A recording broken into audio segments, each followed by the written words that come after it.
Alright Dave, here's an easy one. In KTM world, what comes after 790? No, not green, 890. Okay, this one should be easier then. What comes after 890? A cat. Where'd you get a cat from? 990, Dave, not a cat. Welcome back to Long Way Home, everyone. The place where getting your motorcycle news is easier than teaching Dave not to stick his fingers in the cooling fan, but not by much.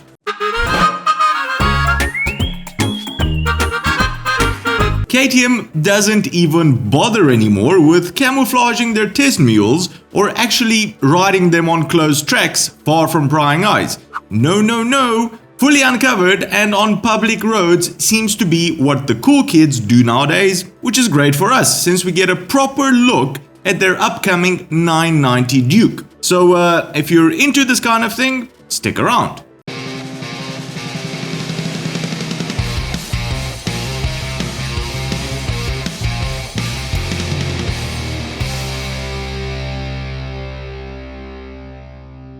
Alright, in the world of naked bikes, KTM starts from the cute and tiny and sized 15 horsepower 125cc Duke, then moves up to its bigger brother but still tiny, the 26 horsepower 200cc Duke. Then we get into normal human being territory, the 44 horsepower 390cc Duke, after which KTM brought to life the 790 Duke, then got bored of it really quickly, killed it, and replaced it with their mid-ranged scalpel, the 115 horsepower 890cc Duke, and then straight to the creme de la creme, the massive 180 horsepower 1290cc Super Duke. But 5 different configurations doesn't seem to satisfy KTM's appetite for variety, so say hello to the future 990 Duke. Unless this one ends up replacing the 890 and then we still have 5 different choices. Looking at the test mule, lots of stuff has changed on the new Duke.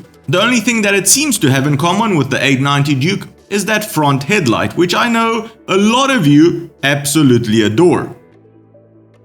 Straight face, that's me with a straight face.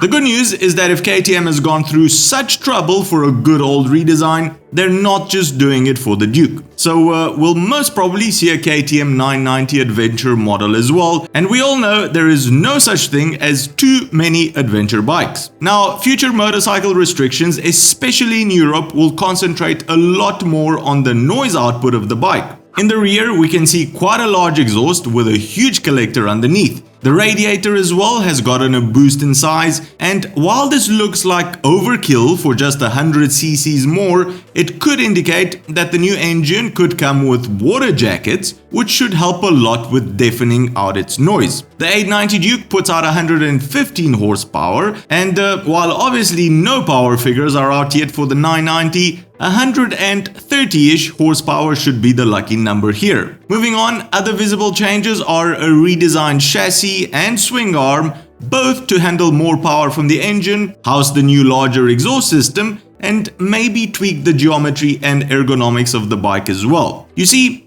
in their current lineup, KTM really doesn't have a dedicated sports tourer. I mean, they have the large 1290 Super Duke Grand Tourer, but that is only available in some markets, so this 990 platform could be the perfect excuse for them to include a smaller, more manageable and fun sports tourer, which I think would do a world of good for them, since this market segment seems to be gaining more traction lately. Electronic suspension, at least on one of the models, is highly expected, a huge array of electronics, great brakes, everything we've come to expect from KTM. Release date, I mean, the bike kinda looks ready and is being tested on public roads, but I highly doubt we'll be hearing anything about it this year. Just look at the Northern 901, that was ready like a year ago, wasn't it? It was.